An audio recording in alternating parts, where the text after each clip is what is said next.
Hello and welcome to Eye Openers. Wherever you're joining us from, I hope you definitely have something eye-opening to drink.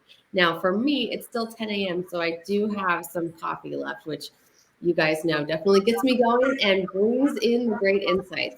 But to help me with insights today, I have Rick Friedman joining me. Thanks so much for being here, Rick. My pleasure. And I think that you are drinking coffee as well, right? Okay. Tell me a little bit about your mug of choice. My mug of choice is of course, my superhero mug um, Mm. from the DC universe, which has all of my childhood comic book heroes on it, and lets me be, as my wife says, maintain my status as a man-child. Um, so that's just part of my charm or lack thereof. I like your wife. Let's get her on here. I declined that request. So, Okay. Tell me about what's in the cup. So so, some people are really into their coffee. So tell us about it. so what's in my cup is some very basic Pete's Coffee Major Dickinson's blend. Mm. So it's a bit of a story. About 2 years ago, I relocated from Silicon Valley to Utah the goal was for 6 weeks to ride out the pandemic, and it's now 2 years. And in my storage unit is my high-end coffee maker and my high-end coffee grinder. So I keep fooling myself that I don't need to replace those, but it's getting about time. So it's just been the ground Major Dickinson's from the grocery store that I can get easily. And I think I'm about at the point where I'm gonna bite the bullet and say, even though my nice grinder and coffee maker is in storage, I'll replace them and move back to rotating through some more interesting coffees. Okay. Well, maybe I'll send you a bag from Santa Barbara here. I've got handlebar coffee roasters in my cup, and I am so impressed with how they roast and just like they've mastered that McDonald's thing where you can smell it like from the parking lot, and it's just like bringing in the masses. Like, oh, I must have that coffee, that amazing smell. But Very nice. I definitely love a good, cup of Pete's too. They definitely have it going on there. So to each their own. To each Easy their to own. get in rural Utah, it turns out. Yes. So Well, Utah, yeah, that's what you're working with. So we got to meet you where you're at. Now exactly. let's talk a bit more about well, let's give you a formal introduction here, right? So people know who the heck is Rick and why should we be listening and what are these insights that we're going to gain. So tell us just, let's bullet your story. Tell me your story. So going from current to back, I'm the CEO of Analyx, a company that's been around since 1998. And we are telecom expense management experts. What that means is you're being overcharged. We're going to guarantee that by some flavor of your telecom providers as a corporate customer, probably as a personal human too. And we come in and fix it and take a percentage of the revenue. Been doing that since 1998. Prior to that, I was a partner in a boutique consulting firm where we would consult to telecom companies about their upcoming product releases, their strategic planning efforts. So we would run business cases for all sorts of newfangled, crazy products. Like, I'm going to date myself, like this thing called video on demand, you know, uh, Yep. or this thing called high speed internet.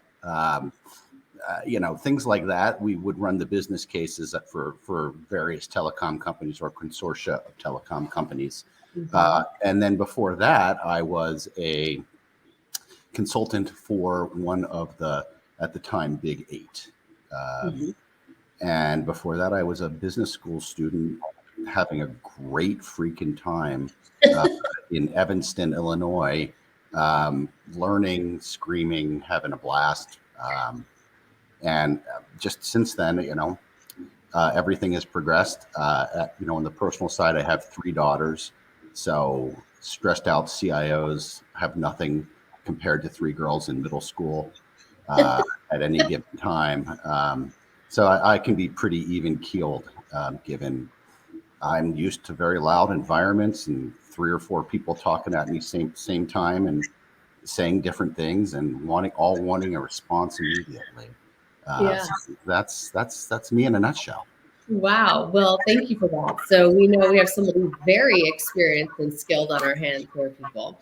And well, what I love when we had our pre-call was just that component of you having a freaking good time. I mean, like that's just the energy that you give, and it's awesome to get that from a CEO. We don't always get that. So I want to hear about this transition from the consulting firm to what you're doing now. Did you get this inside information from doing those projects and you said, oh, wow, these guys are just like overcharging. Here's an opportunity. Or how did that transition happen? So the transition happened. It was really the idea of being open to opportunity.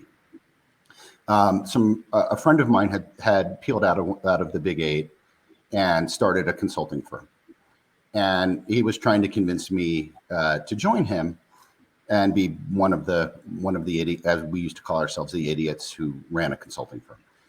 And I was resistant, and then finally I said, "Yeah, I'll do one project with you," and then I was hooked. And consulting was great, but time for money is a business model that is, it is what it is. You know what it is, and you know how it works. So during that time frame, we were always on the lookout for something new and interesting that would be telecom related. And in one of our projects, working for one of the AT&T wireless properties, we ran into a guy who was struggling to make sense of the AT&T wireless bills. And they would come in these crazy formats spit out by mainframes, AT&T's mainframes that probably hadn't been updated since 1952. And it was, and he was struggling to put this all together. And we looked at it and we talked about it. And we said, hey, let's create a business model around this. And we created some pretty hardcore at the time software that would max out Oracle, what an Oracle database could do. So we would automatically import a ton of data from AT&T or Verizon or CenturyLink Quest, whatever you want to call them these days, and then make sense of it. And at the time, in 1998, people were just getting 40 bankers boxes of phone bills and going, yeah, I can't even find the page I'm supposed to use to pay the bill. So, so you're telling me you can get this all electronically, send it to my AP, do all this good stuff. So we said, yeah. And we worked with a company called Covad as our primary customer, the first DSL digital subscriber line company, to put that in place. And that we were a large software company dealing with millions of circuits and hundreds of millions of minutes of use. And it was intense and ferocious to create that. And we created that alongside the consulting opportunity. And then my partner and I looked at each other and said, what do you want to be when you grow up? And we both laughed because neither one of us wanted to grow up. And then we decided I wanted to run the telecom expense management business, and he wanted to run the consulting business. And we said, great. So we high-fived, and we had been trading talent back and forth a little bit from the companies, and we're still buddies and still close. And we just have chosen to do different things for the last 20 years. And we still refer to ourselves as the idiots who run some company. But that's the story of what we did. He pivoted into doing things for energy utilities and taking care of all of the smart meter type stuff where there was wireless communications going back for that. And I pivoted into doing what I'm doing now. And that it was just simply both of us being open, always looking for what's next. How are we gonna keep ourselves entertained, make money, do something interesting, and have a new challenge. So awesome. That's how the pivot worked. Good. Or the first pivot. Right, your first pivot. I love the honesty around what do you say, two idiots running these businesses, because that's the whole reason why I have this show, is that so many people struggle in isolation because they feel like everybody else has it all figured out except me. And I don't want to be the idiot asking the questions. And I don't want to be the idiot, talking about how much I'm struggling. But really, that I want to change the conversation around entrepreneurship, that there is this dark side to it, that their struggle is natural and it's actually imperative in order for growth and evolution of your business. So thanks so much for your honesty there. But I'm certain that it's not total idiocy here, because you've been in business for over 20 years. There's got to be some stuff you're doing right. So in order to get to some of those stories, I want to first hear about if you and I were to speak 3 years from now. Like, I call you up on some telecom service and you say, wow, it's so great to hear from you, Brittany. I can't wait to tell you about what we've accomplished over the last 3 years. What would you be so excited to share? Well, what I would be excited to share was that our revenue quadrupled, quintupled, based on changing how we sell and changing how we collaborate. Mm-hmm. A lot of what we do now is direct sales, or direct sales through what we call sales agents, folks who we've worked with before, contracted with, who make referrals for us and receive a percentage of revenue. Sure. And what we've really been looking at is partnership opportunities with other types of firms that are tangentially in our business. Call them cost management companies that may focus on, waste removal, may focus on electric utilities, may focus on components of HR. There's a long list of 40 different things, and some of them are quite self-sufficient and some of them are not. Our ability to team up and collaborate and expand our pie beyond, this is my pie, it's worth X, his pie is worth Y. If we start actually collaborate, it's not X plus Y, it's more than that. And it's really finding people with the mindset that enjoy being part of a team, enjoy trading clients back and forth, and can create that trusting, collaborative relationship that allows us to really have a bigger pie for all of us. And there are people who will raise their middle finger to us and say, no, I'm not working with you. And then there are people who were like, that sounds like fun. Can we meet on a ski slope and a ski chair and discuss this? And the answer is always yes. Or a mountain bike trail, or a hiking trail, or at a wine bar. Sure. Those are my people, right? And it's not just about collaborating to make money. It's about, who do we want to work with? Who do we want to have fun with? Who do we want to play in business with, right? You said a lot about, joy and fun as being part of what you got from me. Yeah, that's a really big part. It isn't just in my personal life. I really appreciate finding like-minded souls in business, because, I mean, let's face it, telecom expense management, it's not going to be on the list of the 10 most sexiest types of things you can imagine doing with your life. You're not changing the world with a piece of wearable technology that will take your blood pressure or what have you. It's something way more back office. So the joy and adventure and fun that I get is in the relationships I establish with people who have a similar mindset. And that's, we want the opportunity from a business perspective, but we really want to look for people we enjoy working with as well. Mm-hmm. I love that mindset. And I'm so glad that you brought that up, because really so much of what makes a business successful is beyond the bottom line. And this is something I talk about a lot in my work, because I'm focused on culture building, relationships. And sometimes people, they struggle to get behind that or invest in that because they want to see the bottom line return, the ROI on that. And well, of course I can make the business case for it. There's lots of data now to support it. It's really about building a business that you love, that you're proud of, that you want to be a part of, that doesn't feel like work, that you are excited about, working in and sharing with people. So thanks for bringing that up. Yeah, I mean, look, if you want to look at the detailed data for 3,000 different uh, wireless phone users and how much data they're using, how much voice they're using. Are their features appropriate? Are they even part of the organization anymore? Um, that's some pretty dry and droll stuff. So you better have something else going on that where you can get the enjoyment, fun, stimulation, camaraderie, and just general sense of fun colleagues to be with. And that's really one of the things that we think about, or I think about a lot. Mhm, totally. Well, I'm sure that will help as you move forward, even maybe making the suggestion, like you said, to meet and talk about it on the ski slope or wine bar or whatever the real fun place, you come up with. Maybe that would be like a great vetting tool for you to see how they respond to something like that, if they'd make a great partner. Oh yeah, that's great. I will, I'll put on a coat and tie and actually pretend to be an adult too. So don't get me wrong. I'm I don't gonna, know.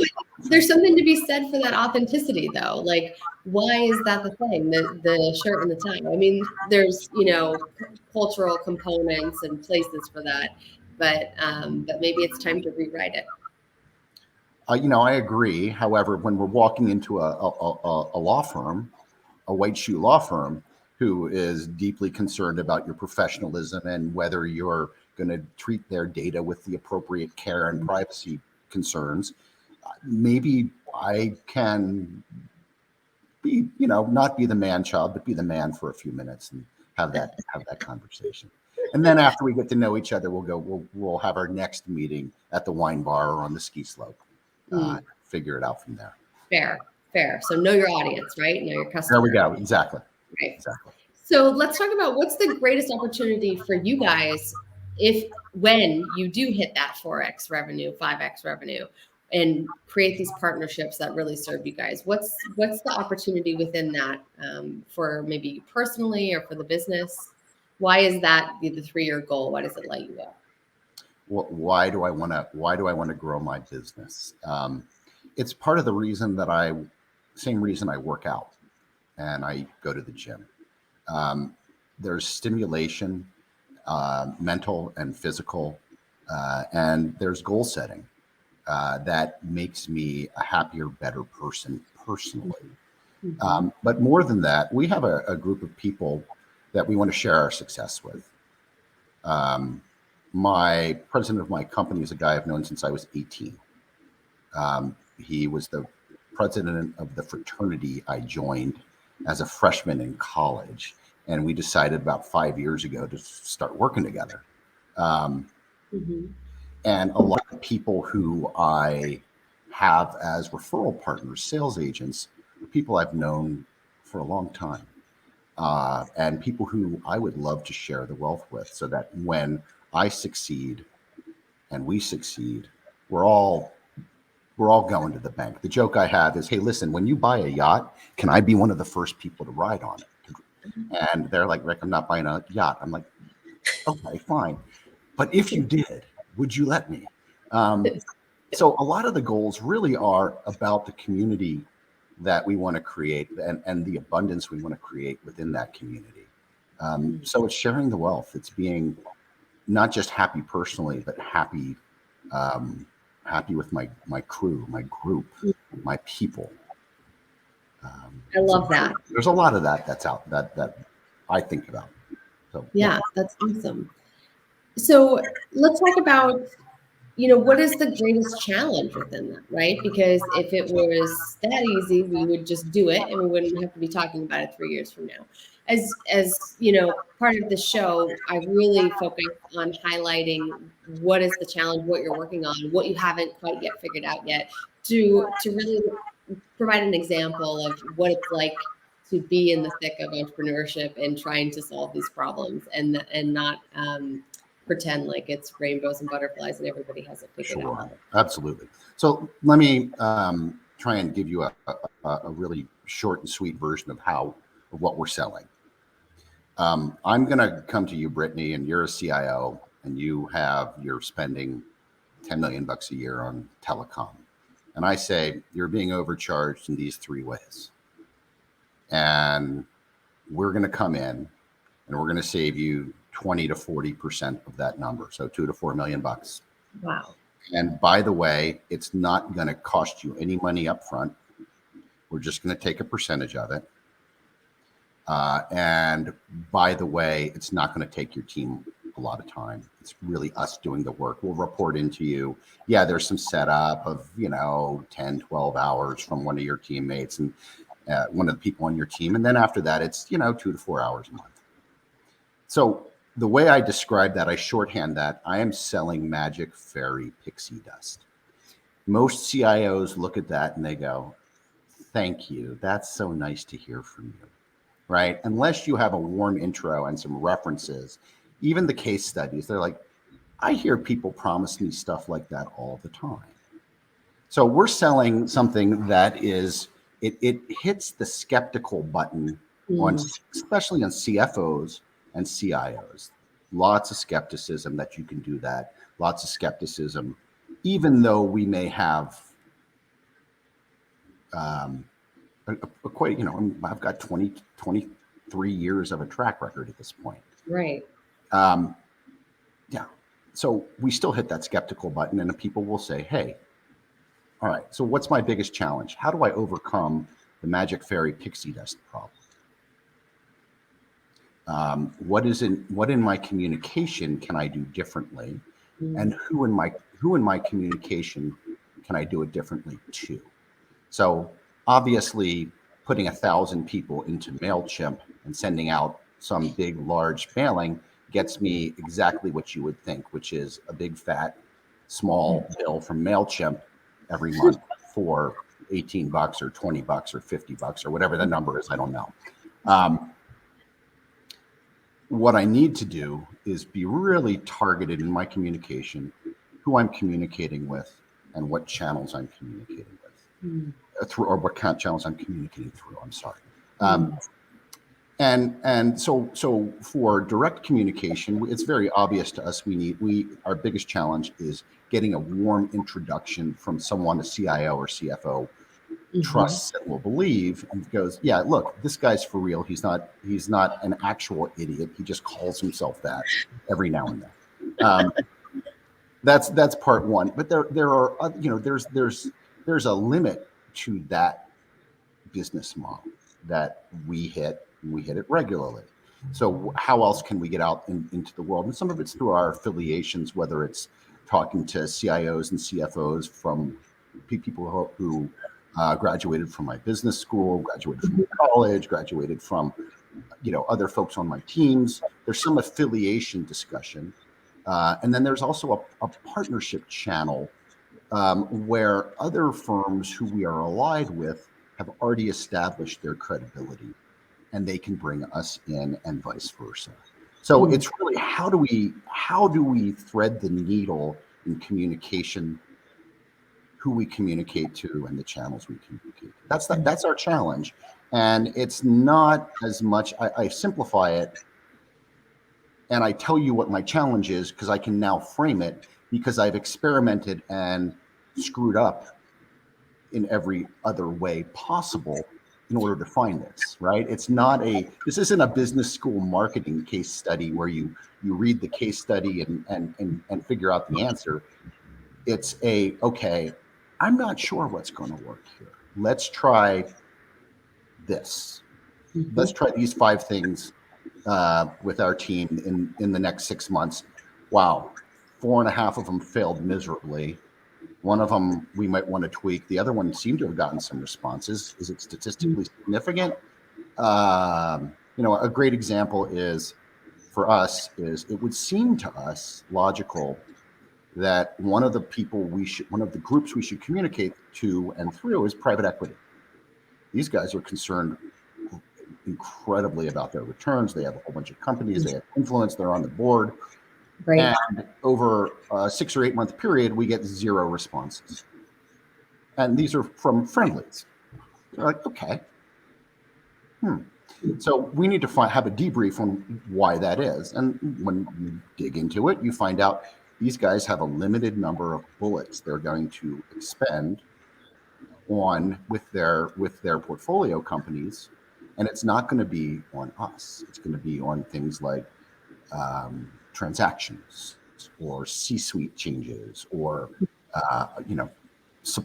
large supplier relationships that they find important, not on people like us.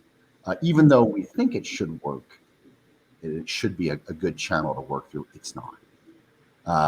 So, we've tried all, and I'm just using that as one example in 12 that have failed. But yeah, it's a lot of it is just experimentation. While we think it should work, it won't. Figure out why, tweak or abandon, and then move on to the next way of partnering, selling, channel development. And that's really our service delivery is not our challenge. We are great at service delivery.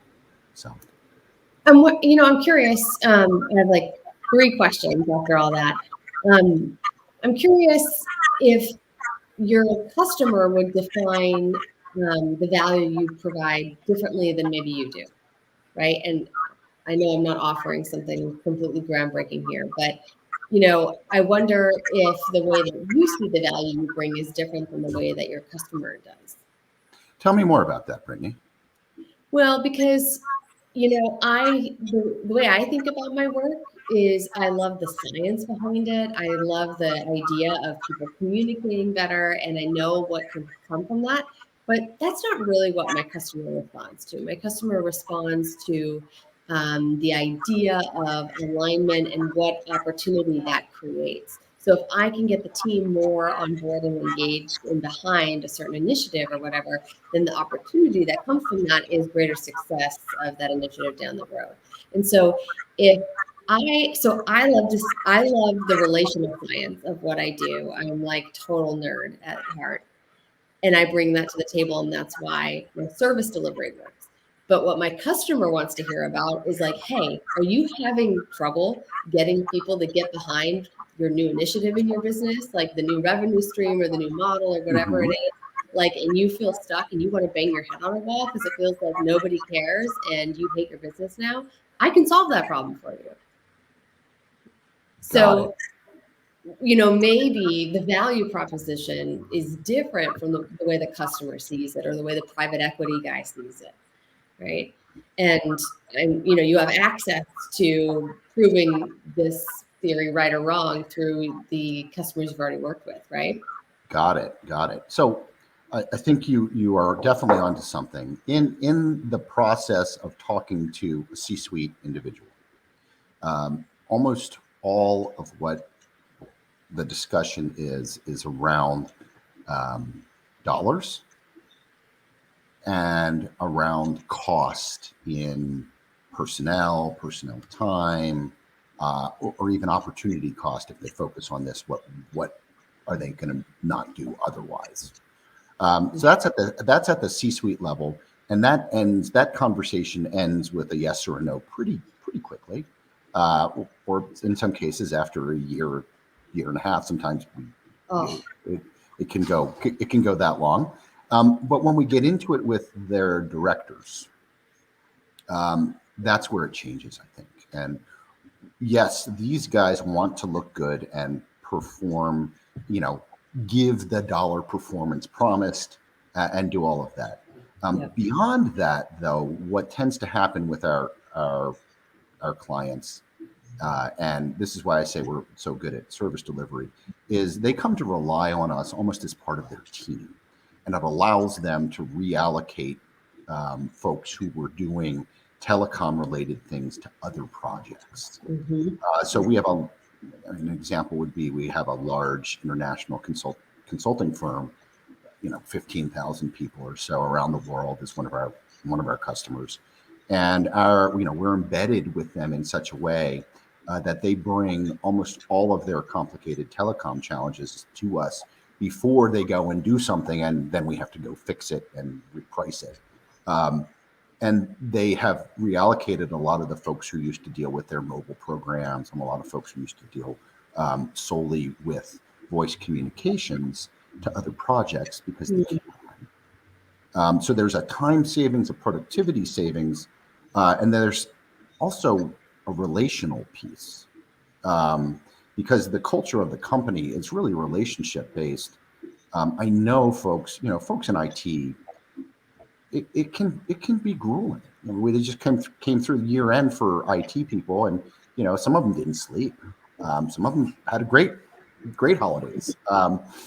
But to have someone who is coming at them pleasantly, professionally, with an idea, hey, we're going to help you, and we're going to look. It's not going to be fun talking about these 7 backup circuits in Osaka and Tokyo, and your new New York office or whatever it is. But we're going to get it done in a way that you'll see how it works, and you'll actually enjoy the interaction with us. So I think there's a bit of value proposition from a productivity perspective, from a relationship perspective, and then of course, bottom line money. If we don't perform there, we wouldn't have our multi-year 3-5 year relationships that we have. Right. Good point. Yeah, there's certainly other ways that you bring value through that relationship, but also maybe through other relational opportunities from your network and whatnot. I wonder if maybe that's even like an interesting value proposition as well. Like who else you can bring to the table that might be interesting for them if they're in that mindset of the cost savings. And you had mentioned that, like the waste management companies. Yeah, I think you're hitting the nail on the head here. That's exactly the direction we're moving in right now, which is, hey, we just saved you $900,000 on your telecom over the last year. We have in our network people who will take a look at your electric utilities, at some of your HR spend, some of this, and these other 5 things. Now that we've proven ourselves in, I think this is of value to you. And that's really the direction we're looking to move in. Cool. So, yeah. Exactly. Tell me about a breakthrough or a moment of insight that you've had along the way in this business that really created a major mindset shift or a real eye opener for you in how you either approach your business or lead. I'm certain there's at least one of these over the past 20-something years. I have to pick one, huh? So I have been, I don't necessarily do this as much as I have in the past, but I have been a personal development junkie, looking at where can I get insights into how I operate, blind spots, things I don't know that I don't know about myself. And one of the things I didn't really know about myself until handful of years ago was that I had an underlying conversation going on that said, I'll shorthand it for you, but it's people will let me down and I must therefore do it by myself anyway. I may as well do it by myself anyway, because somehow, somewhere along the way, something's going to go wrong. And it's just not true. It's just not true. Maybe it was true when I was 12, but it's not true. It's not true in my marriage. It's not true in my business. It's not true in my family. Quite the opposite is true. So when I pull that conversation out and look at that little stinky thing and try and throw it in the garbage where it belongs, I can begin to really rely on my team, on my clients. It's not a solely business insight. It has business implications. The president of my company, who I mentioned, who's known me for, I'm not going to admit how old I am, but it's a lot of years. Really, once just took me to task and said, "You seem to be humoring me in this area and this area. And you're not really, you're kind of going through the motions. You're not, these meetings that we're having are meant to be, jet fuel for the company. And you seem to be not really participating fully." And I had to look at myself and go, oh, there's that conversation again. I need to get rid of that. This guy is smarter than me. He's got unbelievably great experience. He's a great human. I've known him since he was 19, 20 years old. Hell yes. you need to actually pay attention to every damn thing he says. You need to learn to rely on people and not pretend and believe that you're going to get it all done as a solo dude, which can be a default of mine when I'm not paying attention.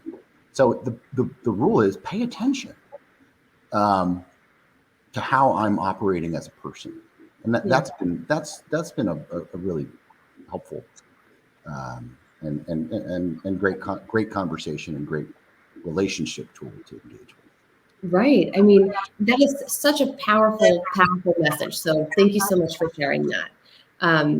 I have people commenting on my screen, like saying this is such a great conversation. So I really appreciate your willingness to be vulnerable, to dive in, and to share these things. But the wild thing is that story, that messaging really served you at some point, right? Like there was a point in time where, understanding that people might let you down was a way to protect yourself from that level of disappointment you were experiencing. Oh yeah.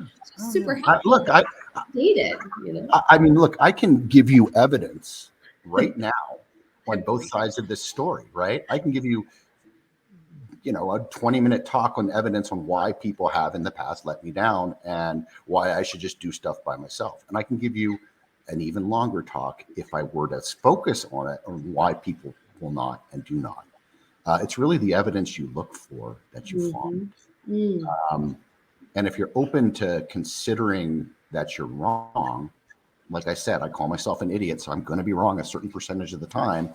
And if you're open to looking for that, then you have some opportunity for personal and professional growth beyond what one might expect. So that's my perspective. Right. And when you stop and you really create the space to examine, like, gosh, how is this narrative helping me, or how is it maybe hurting me? And to understand that that's fluid, that's going to change at different moments in time is super important. So we actually have to stop and reassess what the narrative is doing for us, what the story we keep telling ourselves, what is it doing for us, or what is it not doing for us? It's super important. But it might have been something that, well, we hold on to things because they're familiar. So it's like, oh, I know that story. Like, I know that person. Like, let me just keep that right here. So it's familiar. It might not be helpful to us, but we hold on because it's familiar. But we have to remind ourselves to stop and reassess.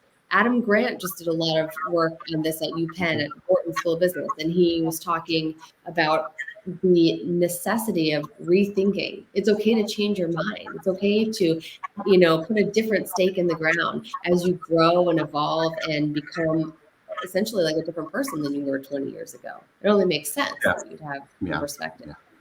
The thing that I would add to that is it's in the recognition of it in the first that it actually is a conversation as opposed to that's the way the world works, right? And when you recognize that this is my conversation, there may be appropriate times to do it by yourself because the person we're going to rely on ain't reliable. and the pause that you mentioned right there to make that assessment and go, yeah, I'm not in my default world. This isn't the way the world necessarily has to work. Do I want to do this solo, or do I want to create a team, rely on my existing team? What's the most effective way to do this? That conversation is incredibly valuable. Right, totally. So in this crazy busy world that we find ourselves in, what's the best advice you would give to another entrepreneur who is maybe struggling to create that time for that level of reflection or create that space to have these conversations with themselves or a reliable person? I think what I would say is there's not a distinction between your personal life and your business life. Who you are as a person is who you are as a business person. So start with who you want to be. Look, being rich and successful doesn't change who you are as a person. We all know plenty of very, very rich, unhappy people. We also know some very happy people who have not had the degree of success. Start with yourself. Who are you? Who do you want to be? How do you want to spend your time? I want to spend my time joy, adventure, connection. That's who I want to be. Those Those are the things I really, really value. Now, given that, okay, it's going to take some time to figure out how to create my business so that those things are what I am up to. And if I can do it with telecom expense management, I mean, come on. That's, like I said, an unsexy industry. Um, these guys can create their dream within their business, or if their business is structurally not set up to do that, fine. If they're a family, their goal is family and time, quality time with loved ones and colleagues, and you're in a business that sells hours. You're a consultant for a big consulting firm, and you work 70 hours a week. Structurally, you can't pull that off, right? So but it starts with who you are, and then the job follows. Mm-hmm. Wow. Even if it's hard to make the transition or recreate it, the job follows who you are. Mm. So starting with that personal level of awareness. Personal level of awareness, however you get there. I'm sure you have more knowledge about how to get there. There's 75 different tests you can take that tells you where you fall. There's 35 different personal development programs. There's corporate psychology. There's everything. The world is your oyster. Pick what works for you as a person, decide your values, and then create around that. And if your business is inconsistent with your values, there's nothing wrong with that. Right. Just adjust or don't adjust. Right. Do it consciously, right? Right. So I'm a total behavioralist. So I believe in exactly what you just said. I think so much of the, I guess, disengagement or disinterest or really like depression around entrepreneurs who aren't happy with their business has to do with that dissonance that exists between their values and the lived experience in their business. And if you can create better alignment right there, right, you can dissolve a lot of those not good feelings that you have when you enter the workplace. Yeah, I think if you're looking for your work to validate who you are as a person, that you're a good person, that you're smart, and that you're successful, that's a never-ending ladder to climb, because there's always going to be more success, someone more successful, someone more what have you, any of that. So it's a never-ending climb up a very steep hill. So I just start from the other direction. That would be my message. Of course, really great point. I have the ability to say that now, having struggled through the 90 hours a week at points in time and going, no, I don't want to do that. No, thank you. Right. And just realizing that wasn't aligned with the connection and the joy and the adventure parts of you that really light you up no matter what the dollar amount is, right? Yeah. Exactly. I love that. Well, I'm so appreciative of all of these insights, all of these little eye-openers that you shared with us that hopefully the audience and the listeners can take with them, even if just one, practice implementing it and see the kind of impact that it can make. It's super valuable. That's great. And if any of your listeners would like to get a hold of us, you can find us on the web at Anilix.com, ANILIX.com, and just feel free to reach out and LinkedIn connect to me if you can find me among the 10,000 Rick Friedmans on LinkedIn. So. We will make sure, no matter which platform that people are viewing this on, that your correct website gets put into the show notes so that people can reach out if they need to. And guys, I also happen to know the correct Rick Friedman, so you can also reach out to me.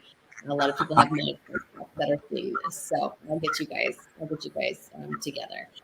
So lastly, thanks again. I really appreciate all the moments of insight you shared, the vulnerability, the willingness to share the challenges.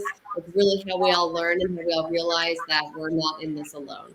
So thank you to all of the rest of you guys joining, listening, and gaining insights from what Rick shared. Until next time, guys, have a great one.